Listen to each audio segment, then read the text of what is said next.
हमारे मन में ये श्रद्धा होनी चाहिए कि जो हम कुछ भी कर्म कर रहे हैं प्रभु तेरे लिए कर रहे हैं।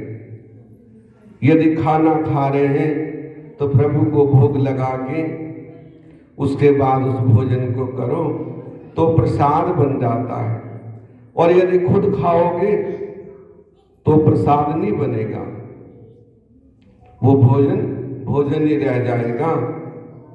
और यदि प्रभु को भोग लगा के उनका सुमिरन करके जो भी हम कर्म करते हैं उनको साक्षी मान के कि प्रभु हम ये काम कर रहे हैं, इसमें आप हमारे साथ हैं, हम स्नान कर रहे हैं तो आपके लिए कर रहे हैं, हम भोजन कर रहे हैं तो आपको भोग लगा के कर रहे हैं। मन में श्रद्धा होनी चाहिए, प्रभु को याद होनी चाहिए, प्रभु की याद हमेशा अपने दिल में होनी चाहिए, तो भगवान हमारे साथ रहेंगे। और यदि हमने अपने लिए बना लिया, अपने लिए खा लिया, तो वो केवल खाना है। और यदि प्रभु का सुमिरन करके उसका भोग लगा के और हमने वो भोजन ग्रहण किया तो वो महाप्रसाद है। तो इसलिए मन जो है वो प्रभु के चरणों में रखना है। ना जाने कब क्या हो जाए, कोई पता नहीं है।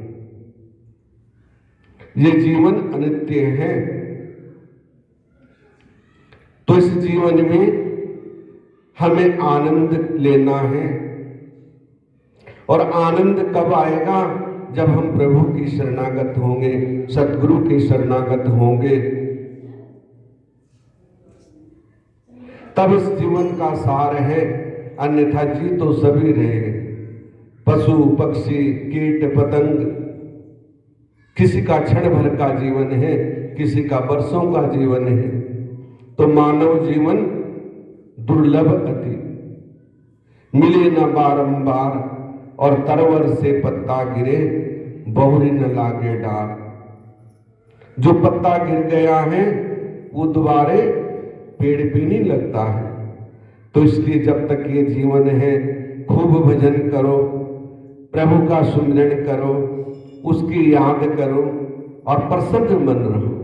दुख आएगा, दुख चला जाएगा, सुख आएगा, सुख चला जाएगा, स्थिर कुछ भी नहीं रहेगा। न ये जीवन रहेगा और न वो दुख सुख रहेगा। करना क्या है? उस प्रभु की याद करनी है। हमें सबके अंदर सद्गुण देखना है। सद्गुण अवगुण के कारण कोई हीरा है, कोई पत्थर है। यही अंतर है जीवन का। जिसके अंदर सद्गुण है वो हीरे के समान है, और जिसके अंदर अवगुण है वो पत्थर है। तो हमें हीरा बनना है, सद्गुण अपनाने हैं, दुर्गुणों का विनाश करना है, दुर्गुणों को छोड़ देना है, तब ये जीवन का सार है। तो हमने उस सच्चाई को जानना है कि प्रभु ने हमें क्यों भेजा है इस दुनिया में, ये मानव तन क्यों मिला है। विवेक बुद्धि, विवेक से हमें ज्ञान करना है। उस परमात्मा को, उस परमेश्वर को हमें अपने अंदर पहचानना है। और कब पहचानोगे? जब ये मन उनके नाम में रम जाएगा। मन जाए तो जान दे हट कर बान शरीर। अर्जुन को भगवान कहते हैं कि अर्जुन मन जाए तो जाने दे, लेकिन शरीर तेरा स्थिर रहेगा तो मन लौट के फिर आ जाएगा। और धीरे धीरे करत करत अभ्यास के जड़मति हो तो सुजान। जड़मति भी सुजान बन जाता है, गुणवान बन जाता है। कब? जब हम अभ्यास करेंगे, जब हमारा लक्ष्य एक होगा। यानी अनेक लक्ष्य हो, एक लक्ष्य, एक भरोसा, एक पल, एक आस विश्वास, एक विश्वास होना चाहिए प्रभु के चरणों में हमारा मन होना चाहिए। और जब मन स्थिर हो जाएगा, धीरे धीरे मन भाग रहा है, तो शरीर को ना जाने दो। यदि हमें कोई चीज खानी है ना, तो सबसे पहले मन जाएगा कि हमें केला खाना है, और केला हमारे पास नहीं है, तो मन गया ना, और मन गया तो तन जाएगा, और तन जाएगा तो उसे लेके आएगा। तो प्रभु कहते हैं कि यदि मन में आया तो मन को, शरीर को वही बांध लो कि खाना है तो कोई बात नहीं, तो शरीर स्थिर हो जाएगा, तो मन उससे हट जाएगा। उसे प्रभु के चरणों में लगाओ। कोई भी, ये उदाहरण है। इसलिए ये जीवन बड़ा अनमोल है, इसे व्यर्थ में नहीं गंवाना है। ये अनित्य है, इसका सदुपयोग करो। प्रभु के चरणों में प्रभु का भजन करो और प्रसन्न मन रहो। प्रसन्न मन हो, निर्मल मन हो, निर्मल तन हो, यही ज्ञान है। और क्रोध जो है ना, वो पाप का मूल है।